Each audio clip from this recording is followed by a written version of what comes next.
हे all, कैसे हो आप और क्या चल रहा है। सो आई होप कि आप ठीक होगे और बहुत अच्छे से पढ़ाई कर रहे होगे। अब क्योंकि एग्ज़ाम सीज़न आने वाला है, ये हमारा सितंबर पूरा मेडिकल वालों के लिए एग्ज़ाम सीज़न रहने वाला है और पूरा एग्ज़ाम में ही जाने वाला है। तो बहुत सारे रिक्वेस्ट आ रहे थे कि आप एग्ज़ाम को लेके वीडियो बनाओ और क्वेश्चन पेपर को लेके वीडियो बनाओ, और बहुत सारे स्टूडेंट्स के मन में ये क्वेश्चन भी होता है कि कैसे एग्ज़ाम होगा, कैसे क्वेश्चंस आते हैं, क्वेश्चन पेपर कैसा होता है और आंसर्स कैसे लिखे जाते हैं। तो इस वीडियो में मैं आपको क्वेश्चन पेपर दिखाऊंगी और साथ में आंसर शीट भी दिखाऊंगी कि कैसे आपको आंसर्स राइट करने होते हैं। तो आई होप कि इससे आपको बहुत हेल्प मिलेगी। आप ये वीडियो एंड तक देख लीजिएगा एक बार, तो आपको पूरा पैटर्न एक ही बार में मैं कोशिश करूँगी अच्छे से एक्सप्लेन कर पाऊँ ताकि आपको ठीक से समझ आ जाए। तो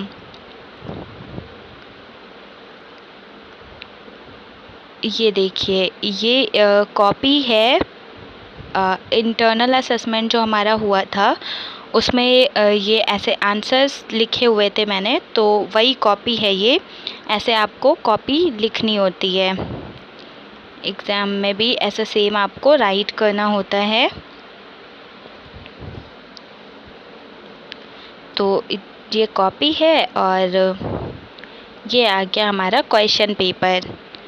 तो सबसे पहले क्वेश्चन पेपर देख लेते हैं, फिर हम एग्ज़ाम कॉपी कैसे राइट करनी है उस पे जाएंगे।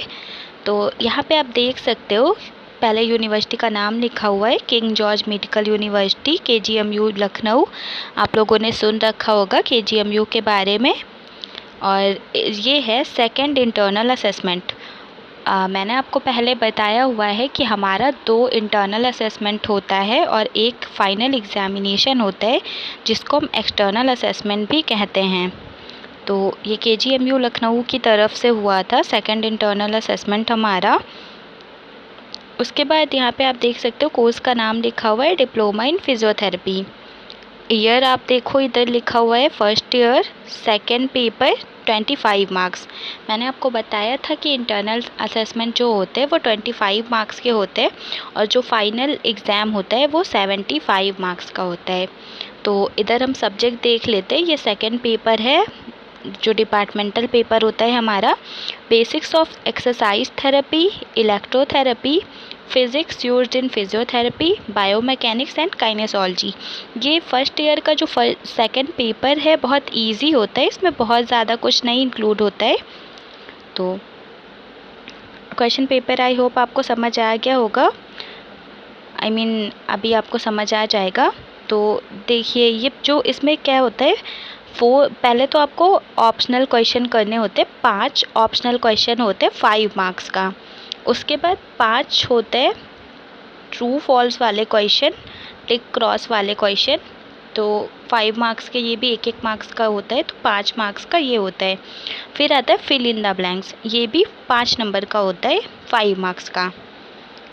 और फिर 4th क्वेश्चन होता है हमारा शॉर्ट नोट लिखना होता है इसमें, जो कि 10 मार्क्स का होता है। 2 क्वेश्चन करने होते हैं और इसमें हमें ऑप्शन मिलता है। ऑप्शन में एक क्वेश्चन आप छोड़ सकते हो, कोई सा भी जो आपको थोड़ा कम अच्छे से आ रहा है, और जो ज़्यादा अच्छे से 2 क्वेश्चन आपको आते हैं वो 2 अटेम्प्ट कर लीजिए।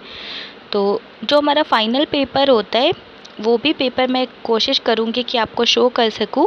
तो फाइनल पेपर में क्या होता है, पैटर्न सारा सेम होता है, सेम पैटर्न, बस क्या डिफरेंस है उसमें कि ये जो आपके क्वेश्चंस की नंबर है उसमें ज़्यादा होते हैं। क्या ज़्यादा होता है उसमें, आपका ये जो शॉर्ट नोट लिखने वाला क्वेश्चन है, ये जो आपका शॉर्ट नोट्स वाला क्वेश्चन है, तो फाइनल एग्ज़ाम में आपको 4 शॉर्ट नोट्स लिखने होते हैं। कितने शॉर्ट नोट? 4 शॉर्ट नोट, और ये होता है 5 मार्क्स का। तो ये सारा मिला के हो जाता है 20 नंबर का। 20 नंबर का शॉर्ट नोट हो गया। और लॉन्ग आंसर्स में जो आपको अभी यहाँ पे लॉन्ग आंसर का कोई सिस्टम नहीं दिख रहा है, लेकिन जो फाइनल पेपर होता है उसमें लॉन्ग आंसर होता है। उसमें 2 लॉन्ग आंसर्स आपको 4 लॉन्ग आंसर्स आपको करने होते हैं। 4 लॉन्ग आंसर करने होते हैं और वो 4 लॉन्ग आंसर्स होते हैं 10-10 मार्क्स के।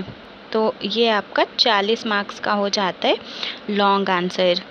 तो 5, 10, 15, 20 मार्क्स का आपका शॉर्ट आंसर, जो कि 4 क्वेश्चन होते हैं 5 नंबर के, और 40 मार्क्स का आपका लॉन्ग आंसर। इन सबको जब हम काउंट करते हैं तो आता है 75, 75 मार्क्स का आपका होता है long answer, I mean external assessment का पूरा पेपर। अब आते हैं अपनी आंसर शीट पे। तो आंसर शीट ये कुछ ऐसी थी, ऊपर कॉलेज का यूनिवर्सिटी का नाम लिखा हुआ है, डिप्लोमा लिखा हुआ है, ईयर लिखा है, पेपर सेकंड, वही मार्क्स 25 मार्क्स का होता है। तो इन सबको स्किप करके हम आते हैं कि हमने आंसर राइट कैसे करना है।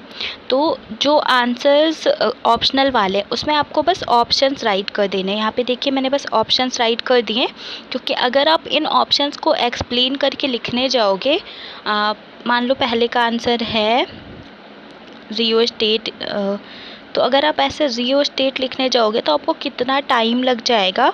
और फाइनल में क्या होता है, ढेर सारे क्वेश्चंस करने होते हैं, टाइम बस 3 ही घंटे का होता है।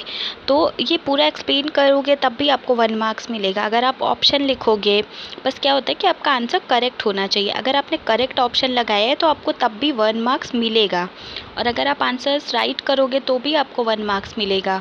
लेकिन जब ऑप्शन चूज़ करने का आ रहा है तो आप बेहतर होगा कि ऑप्शन लिख दो, बस इतना काफ़ी है। एक्सप्लेन करने की नीड नहीं होती है वैसे इसमें, और आंसर लिखने की भी कोई ज़रूरत वैसे होती नहीं है। तो वो आप पे डिपेंड करता है आप कैसे लिखते हो, लेकिन मार्क्स आपको दोनों में सेम ही मिलेंगे। बस इसमें क्या होता है, आपका टाइम बचेगा, और उस टाइम को हम अपना लॉन्ग आंसर लिखने में लगाएंगे तो हमें लॉन्ग आंसर में अच्छा स्कोर मिलेगा।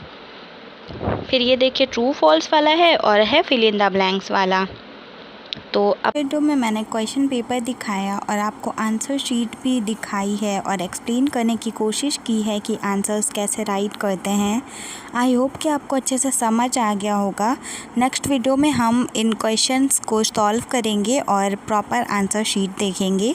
तब तक के लिए आप रखिए अपना ख्याल, ठीक से पढ़िए। Thank you so much for watching and all the best for your exam. So I hope कि आपको आज का वीडियो अच्छा लगा होगा। आई विल ट्राई कि मैं ऐसे और भी वीडियोस अपडेट करूं और आप लोगों की ऐसे ही हेल्प कर सकूं। Thank you so much for watching. Bye bye and take care.